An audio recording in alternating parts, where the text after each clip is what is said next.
Hello dear students, Assalamu alaikum. I am Muhammad Ashraf and you are watching Ashraf Kakar channel. Dear students, in this chapter of the genus has an ability which is of about the natural hazards and the disasters. So in this chapter we will be discussing about what a disaster is, how can we define it, and what are different types of the hazards. So starting with the definition of a disaster can be defined as a sudden calamitous event that disrupts the functioning of a society or a community and causes human, natural, economic or environmental loss. ठीक है, disaster एक ऐसी आफत है, एक ऐसी अचानक या नागहानी आफत है जो कि इंसान की या इंसान की सोसाइटीज की इंसानों की कम्युनिटीज में उसकी फंक्शनिंग को अफेक्ट करें, उसको असरअंदाज करें, जिसकी वजह से as a result, as a consequence there causes the human, natural और इकोनॉमिक डिसरप्शंस. ठीक है, तो इन सारी एक्टिविटीज में डिस्टर्बेंस लेकर आने के लिए जो नागहानी कैलामिटस इवेंट होते हैं, that are called as a disaster. A disaster can also be defined as by the combination of hazard and vulnerability. The combination of hazard and vulnerability and the incapacity or incapacity of humans in order to control the hazards and vulnerability. As a result, क्या हो जाता है? Disaster पेश आ जाता है. ठीक है. So there are two types of the hazards. One is the natural hazards and the other one is the man-made hazards. Natural hazards वो हैं जो कि that are related with our geostrategic locations with the phenomenon of earth. So first of all, the first type of natural hazard is the geophysical, like earthquakes, landslides, tsunamis, volcanoes, etc. ठीक है, so इनको one by one भी हम देख लेंगे in details, इनकी definitions और ये क्यों आती हैं, इनकी क्या बुनियादी वजह है मुख्तलिफ hazards की. Then comes the hydrological, which are related to water, like avalanches and floods. Then comes the climatological, which are related to our climate, like extreme heat, drought and wildfire. ठीक है. Then comes meteorological in the shape of cyclones, storms or wave surges. ठीक है.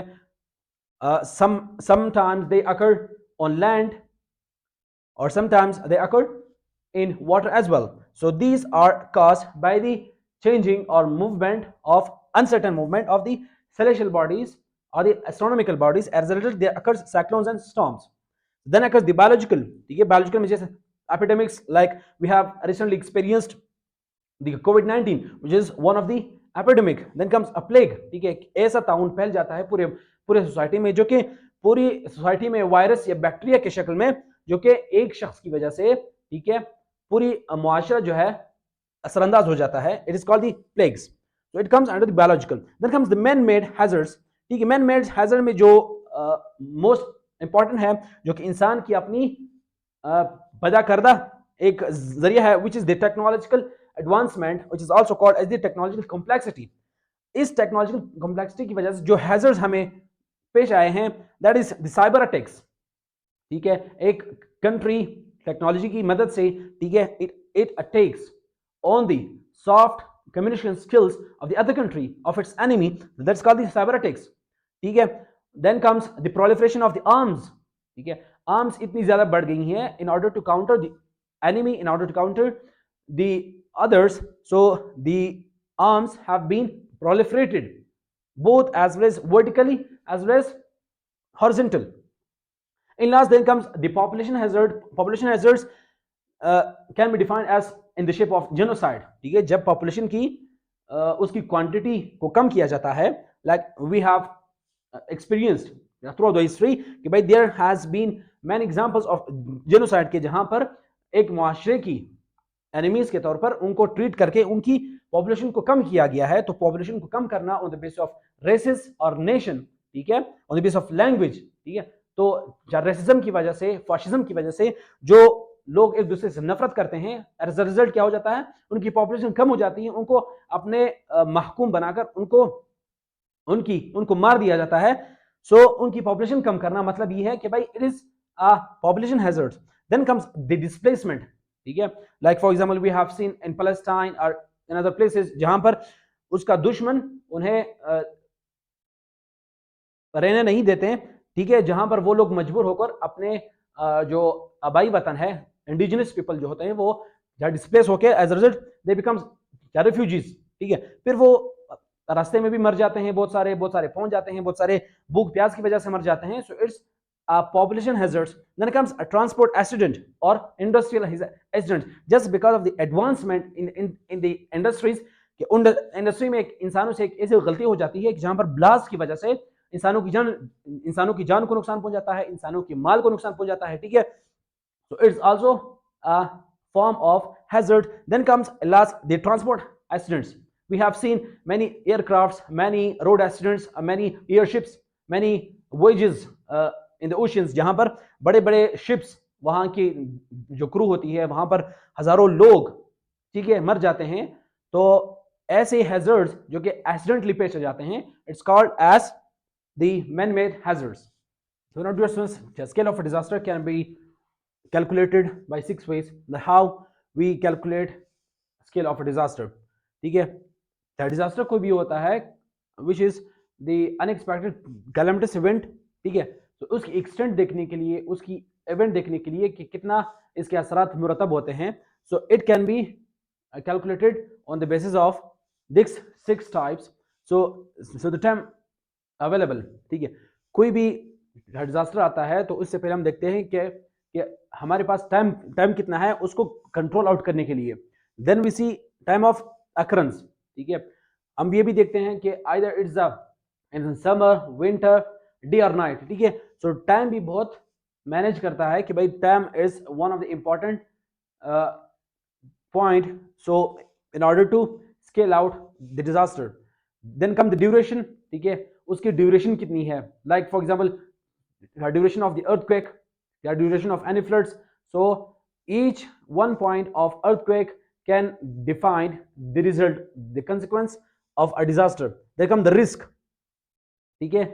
कौन से risk हैं, कौन वो से रिसोर्सेज हैं कि जिसको बाद में इफेक्ट हो सकती हैं in the result of a disaster. Then comes the intensity, ठीक है. उसकी इंटेंसिटी कितनी है, उसकी ताकत कितनी है, what is the power of a disaster that can affect the natural और man made resources of people. और लास्ट में इसके इफेक्ट्स हैं. अब रिस्क और एलिमेंट्स को फर्दर हमने डिफाइन किया है, like for example the elements of a risk, ठीक है. वो कौन से एलिमेंट्स हैं जो रिस्क पर मौजूद होते हैं कि उसको नुकसान पहुंच सकता है. These are the people, life stock and wild fire. Wild fire लग सकता है, ठीक है, कहीं भी as a result of the earthquake के रिजल्ट में भी विल्ड फायर हो सकता है of any natural calamity. Then comes the property, the crops, ठीक है, buildings, infrastructure. Then comes communication networks, ठीक है, soft networks or hard networks in the shape of roads, in the shape of airways, railways, and as well as the infrastructure, ठीक है. कोई भी infrastructure हो वो डैमेज हो सकता है in the shape of forest, building, hospitals, ठीक है, communities where people live. So these are the risk जो कि हमेशा रिस्क पर रहते हैं just because of the disaster. Effects में देखें, so effects can be divided into 3 types. It's primary, secondary and tertiary effects. Like in primary effects are the direct effects that caused just because of the disaster. कोई भी disaster होता है उसका जो direct impact पड़ता है, ठीक है, उसे प्राइमरी इफेक्ट कहते हैं, जिसमें लॉस ऑफ लाइव्स हो सकती हैं, देयर अकर्स इंजरीज, ठीक है, नुकसान पहुंच सकता है, लोग मर भी सकते हैं और इंजर्ड भी हो सकते हैं. देन कम्स जब कोई ऐसी आफत अचानक से आ जाती है, then comes the displacement of people. वहां से लोग फॉर द प्राइमरी पर्पस, ठीक है, वहां से लोग चले जाते हैं. And the secondary effects which occurs indirect effect which affects indirectly just because of the emergence of the primary effects. कोई भी प्राइमरी अगर इफेक्ट्स हो गए तो उसके रिजल्ट में सेकेंडरी इफेक्ट्स हो जाते हैं, जिसमें ये नुकसान होता है कि भाई इकोनॉमिक लॉस और हेल्थ इश्यूज पड़ जाते हैं, ठीक है. देन द सोशल डिसरप्शन, जो कि सोशल एक्टिविटीज लोगों की होती है, लोगों की माश, लोगों की जो लाइफ स्टाइल है जहां पर वाक़या होती है उसमें डिसरप्शन पैदा हो जाती है. Then come the tertiary effects which are the indirect effects but these are long term effects, ठीक है. ये फिर ये long term effects रहते हैं just because of the disaster, जिसमें environmental degradation हो जाती हैं, like deforestation, erosion of soil, ठीक है. So it will remain for long time.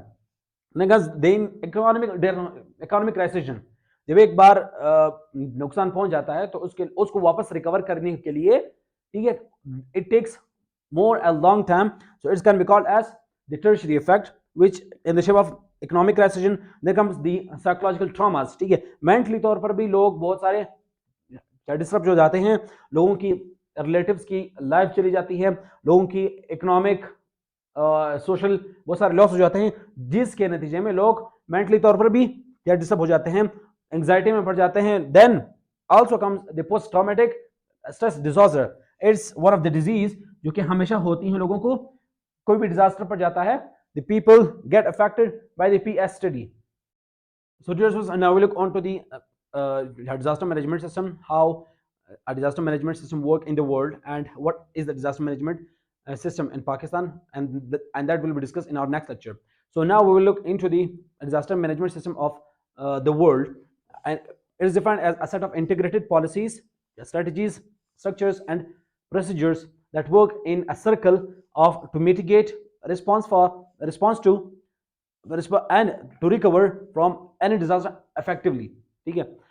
कोई भी डिजास्टर मैनेजमेंट सिस्टम तभी वर्क करती है जब उनमें पॉलिसीज इंटीग्रेटेड हो और उनकी strategies, structures and procedures they work in order to mitigate and prepare for any disaster, and they can respond effectively, and they can rehabilitate, recover in a better way in order to reduce the negative consequences of any disaster.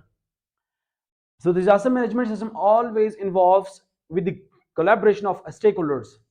There might be the government, non-government stakeholders, independent societies, which they work, ठीक है, paid or unpaid for the reduction of a disaster. There occurs different components which can work under the disaster management system.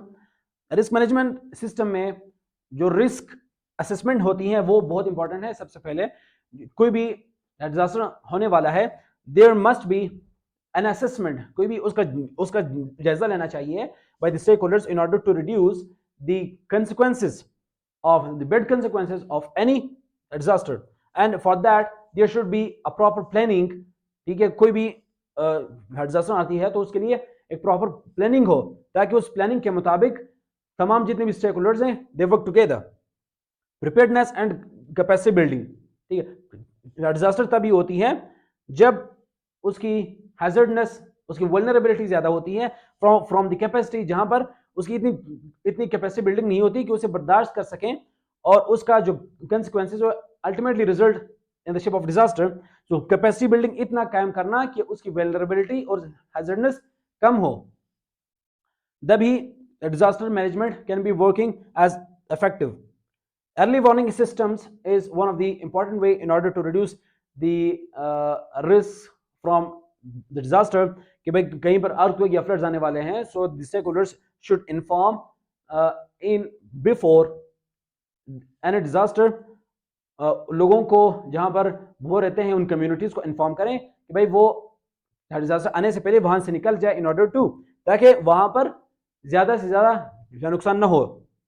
Then come the response, effective response and emergency management system.